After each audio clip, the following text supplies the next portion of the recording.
Hello po mga kababayan, mga kaibigan, mga katokis at mga kapots. Kamusta po kayong lahat? And once again, welcome back po dito sa Simply Tokis Vlog. Tayo po ay magbibigay ng maiksing komento, opinion at reaksyon sa mga usaping politika sa ating bansa. Muli, shout out po lahat sa inyo. May God bless us all, may God bless our country, the Philippines, and may God bless and protect the Marcos administration from the forces of kampo ng kadiliman no, at their minions, no. Ang pag-usapan natin mga kababayan, ito pong ibinunyag na kalokohan ng China sa pamamagitan ni Senator Francis Tolentino, no, at ito pong China ay sobra na ang galit. Nag-aapoy po sila sa galit. Bakit? Mamaya sasabihin po natin sa inyo. At meron din po silang natuklasan ng mga troll farms sa ating bansa na ginagamit ng China. At ayan po ay iimbestigahan ng NBI at sila Jonathan Malaya, no, yung sa Task Force for West Philippine Sea. So unahin natin mga kababayan, ito pong ibinunyag na kalokohan, no, ni Senator Francis Tolentino na re-electionist under Alyansa ng Bagong Pilipinas. No, hindi lang ito kalokohan mga kababayan, at ano pa ang ginagawa ng China sa ating bansa, no? Ito po, China galit sa Pinas dahil di makuha ang West Philippine Sea. Ayon po kay Senator Tolentino. Correct, I agree with him, no? Na dahil nawala si Digong, nawala yung pamamayagpag nila sa West Philippine Sea. Kasi si Digong ngayon na nakakulong doon sa dahig ay nag-bow down kay Xi Jinping. Alam nyo yung pananakot ni Digong noon na wag nating awayin kasi baka bagsakan tayo ng nuclear bomb niyan. Ang dami niyan. O ngayon, magtatatlong taon nang nakaupo bilang presidente ang Pangulong Bongbong Marcos Jr. Binagsakan na ba tayo ng nuclear bomb ng China? Wala, puro lang pagpiplex ng kanilang aircraft carrier. Yung aircraft carrier nila ngayon, mga kababayan, nandyan po sa northern part ng ating bansa. O wala. Ichina-challenge lang tayo sa pag dumadan daw tayo di umano sa airspace nila. Sa karagatan daw di umano nila. Oh, wala. Natakot lang si Digong. Tapos nung sinabi niya pa kay Xi Jinping na maghuhukay siya ng langis o gaas dyan sa West Philippine Sea, sabi ni Xi Jinping, wag mong gawin yan, magkagulo tayo. Ano nangyari? Wala, yuko, ang Pangulong Marcos patuloy na naninindigan. Pinatanggal pa nga yung kordon dyan sa Baho de Masinloc O tanggalin ninyo o para makapasok ang mga mangingisda. O dyan sa Rory Mission naninindigan. Diba? O kaya nalulungkot ang China, nagagalit sa atin dahil hindi na sila makapaghari-harian dyan sa ating West Philippine Sea, sa ating 200 nautical miles exclusive economic zone na ipinagkaloob ng arbitral ruling doon sa dahig. Itong nangyayari pong ito is an outrageous behavior by China. It is a violation of every international norm. Kaya nga, ganyan kagago ang China. Kasi alam nila, malakas ang kanilang military. O sige, subukan nyo lang mga kababayan. Subukan nila. Diba? Hanggang ganyan lang naman yan, hanggang dak-dak din yan. Sa palagay nyo, gustong pumunta ng gera ng China? Oh, malamang. Matitira't matitira din siya. Sisirain niya ang economy niya. Gusto niyang mamatay ang mga citizen niya na bilyon-bilyon? Ganon? Ang hirap kaya mag-rehabilitate. Ang hirap kaya ulit bumangon, no?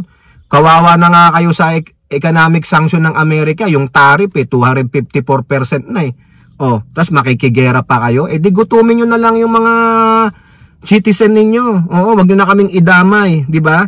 Eto pa mga kababayan, ang pakiusap ni Senator Tolentino, no, sa panggagago ng China sa atin. Pang-iispiya ng China, tuldukan na. Oh, tama. Paano? Pati drone, underwater drone. Ilan ng underwater drone ang nakuha ng ating Philippine Coast Guard? Diba? Sa kanila po yun Oh, all of us have watched over the last week individuals caught in the act of secretly collecting information about our country. In every single case, the same nexus of responsibility has emerged. Iisa lang po ang patutunguhan ng lahat ng investigasyon. Ang lahat po ay itinuturo base sa mga individual na naaresto. Sa People's Republic of China, this should not be considered as trophies but should really raise public awareness. Correct! Kung saan-saan na sila nag-i-spy sa atin, no? Nandyan sila sa Grande Island, dyan sa Palawan, dyan sa Metro Manila, ilan sila, may sleeper cells pa. Ang latest nga ngayon, may isang Chinese national na nahuli na nagbebenta ng mga armas para daw po makauwi siya ng China. O, biruin nyo, Chinese citizen, namamalagi sa ating bansa, baka expired na visa niyan. Mga animal talaga, mga kababayan, nakakabwisit, no? Nakakaasar lang. Dapat sa mga ito, ikulong muna, no? O, maging happy muna si Peryong at Dagol. Di ba mga kababayan? Tama po ba ako? Pagbigyan nyo muna si Peryong at Dagol. Oo, para naman happy-happy sila. Ha? Hindi yung pauuwi nyo kaagad. Hindi pwede. Oo. Kailangan munang makapagdala ng mga mamahaling sabon yung mga tsekwa na yan. Di po ba? Ano lang, nahanap ko lang yung may sinabi kasi dito no? Eto pa mga kababayan, no? Ano ang sabi ng National Security Council natin? Ha? Alis muna tayo kay Tolentino. Ha? Ang sabi ng National Security Council natin, flags possible Chinese interference in Philippine election. Totoo naman yan. Nagawa nga nila sa Taiwan by pouring out billions of dollars para makialam sila sa Taiwan election. Maiupo nila yung gusto nilang maging presidente para maging puppet. Kaso talo pa rin. Ganito din po ang gusto nilang gawin. Bubuhusan nila ng pera ang PDP ni Digong. Para maiupo yung mga PDP senators tulad nino. Alam nyo na kung sino dyan. Ha? In a Senate hearing about submarine drones discovered in the country and possible espionage activities, National Security Council Assistant Director Jonathan Malaya said, there are indications that information operations are being conducted that are Chinese state-sponsored and are actually interfering, nakikialam, in the forthcoming elections. Malaya was responding to the question of Senate Special Committee on Philippine Maritime and Admiralty Zone Chairperson and Majority Leader Senator Francis Tolentino. So, ang ibig sabihin nito, may mga ongoing operations ang China para suportahan yung mga kandidatong gusto nilang manalo? Yun ang diretsong tanong ko. At kontrahin naman yan ng mga kandidatong ayaw nilang manalo? Anong sagot ni Malaya? Yes, there are indications of that. Ayan. Nakikialam, mga kababayan, nakikialam. Ha? Ito po, mga kababayan, ito po ang sabi pa nila. As to identify indicators suggesting Chinese interference in the 2025 election, Malaya said they observed that certain narratives from Beijing were being amplified by third-party individuals or local proxies in the Philippines. One example he cited was the ongoing balikatan exercises. Nangyayari po ngayon yan. You will see narratives coming from Beijing that the balikatan exercises is a threat to regional peace and stability, and you'll also hear that kind of statement coming from the local, mga nababayaran, mga patay gutom na mga Chinese apology, who follow the script coming from Beijing. Ay, alam nyo na kung sino ang mga yan, mga kababayan. Sino po ang mga yan? Alam nyo na. I don't wanna name names, but you already know kung sino yan. Ito pa, mga kababayan, etong masakit dito. Ito po na mga troll farms. Yun yung sinasabi ni Malaya, duduktungan lang natin. Ito, ang sabi ng NBI sa Global Daily Mirror. NBI flags possible Chinese espionage tied to vessel surveillance in West Philippine Sea. Tingnan ninyo. Talagang tayo gusto tayong pakialaman o di kaya sakupin na talaga. The NBI on Wednesday warned that the surveillance of Philippine vessels en route to the West Philippine Sea could be part of a larger espionage operation linked to Chinese maritime forces. Kita ninyo? Ang masama nito, mga kababayan, may mga kapwa Pilipino tayo na tumutulong sa mga gunggong na ito. Sasabihin nila, ay driver lang po kami. Ay helper lang po kami. Pero hindi nila alam, nagagamit na sila ng mga tsekwa para sa pansariling interest ng mga inchik na ito. Oo. O eto, ha? Ito pa yung nasiwalat sa Senate hearing na yan. ABS-CBN. Chinese Embassy hired troll farm to spread disinformation. Ay talaga.